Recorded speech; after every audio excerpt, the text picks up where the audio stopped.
Lily Pichu, who is one of the biggest female content creators on Twitch and YouTube and who is a part of Offline TV, was involved in a huge drama in which her ex-boyfriend Albert cheated on her. So many big content creators were involved, with FeelsOkayMan even doing a subtweet about him, particularly saying it's insane how the best of people can turn out to be massive snakes back in 2019. This is a Reddit thread right here that sums up all the drama with over 10,000 upvotes. And how did the Twitch community react to this in particular?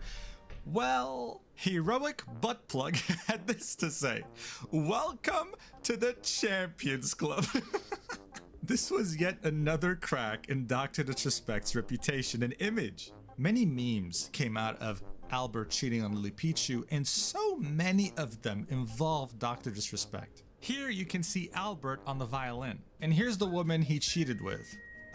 There's a song playing, which is Dr. Disrespect's Gillette song, which we saw earlier, but with a violin in the background.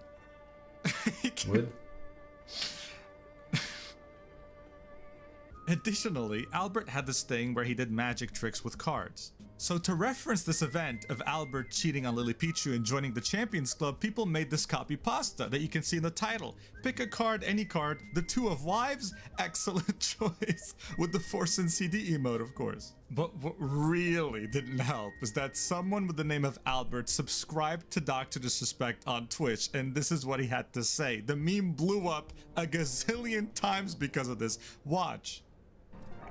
Headquarters.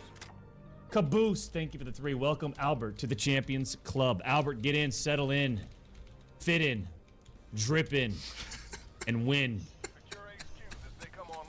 He was playing right into the memes without even knowing, and it was clear that it was getting to him. But that's not to say that he wasn't growing. He was averaging 20,000 viewers and sometimes getting up to 80,000 in one stream. He was still unstoppable with a very solid community behind him. It was just that for the first time, he had a dark stain on his reputation, and he wasn't handling it very well. His PR skills were showing. Even though he was a community manager, he didn't really know how to handle controversy or drama. In 2019, he would make another major mistake in which he filmed the bathrooms of E3. Other than the fact that this is morally wrong, it's also illegal in the state of California in which this took place, to film in a bathroom. Because of this, his Twitch channel got banned temporarily, and his access to E3 was revoked. He couldn't go in anymore. This prompted Guybeam to go back to his personal Twitter account that he hadn't used for years and write up a tweet longer, pretty much apologizing and explaining his mindset at the time as to why this happened, and that of course it was a mistake. Now what he did was wrong, and I think anyone could see that. Who the hell would want to be filmed in a bathroom? And while the memes of this incident were out in full force, this only served to show that his community, his friends, his sponsors had his back. That this wasn't going to be enough to make them turn their backs on him.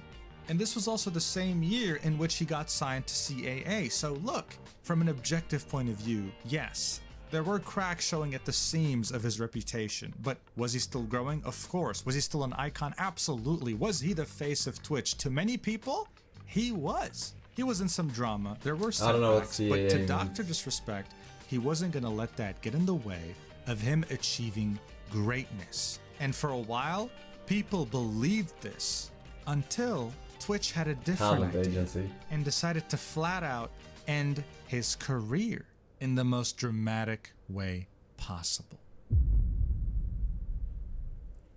Dr. Disrespect just couldn't keep it in his pants, and we probably would have never been able to know this if it wasn't for Burger Planet's stream. But at this point, it seemed like he could still recover from this. It wasn't the end of the world for Doc. Until 2020 came along. What happened to him caused an earthquake in the entirety of the Twitch online community, as well as anyone related to it. This wasn't just about Dr. Disrespect anymore. This was huge, and you're about to find out why. Let's do this. So, we are now in 2020, and the pandemic is in full swing. Everyone is locked down in their homes and unable to leave. Due to this, many people's digital presence was amplified. And you can see a little spike here during the lockdowns at their worst, in which Dr. Disrespect was getting almost 100,000 followers per month, periodically reaching a max viewer count per stream of almost 40,000 people. This was huge. Yeah, sure, he would continue to create memes inadvertently, like how he bought a bunch of shungite rocks to stop the 5G rays from hurting him and his family, but it played into his character. Look, Dr. Suspect is a boomer by all means. He's someone who peaked a long time ago and who still talks about his glory days. That's the whole character, that's the persona.